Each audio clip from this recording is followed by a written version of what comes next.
Hello everyone, today we're gonna see how to block YouTube channels.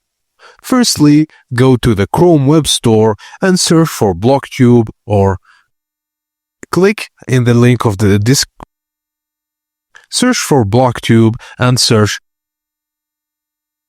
for BlockTube.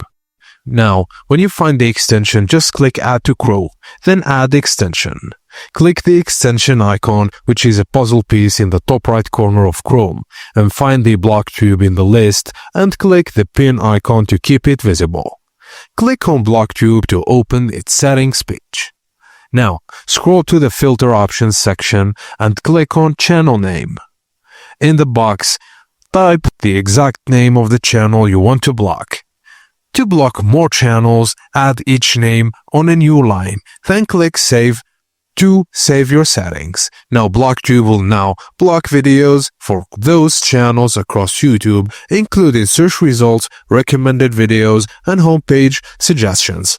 And that's it, guys. Thank you for watching, and please don't forget to like and subscribe for more.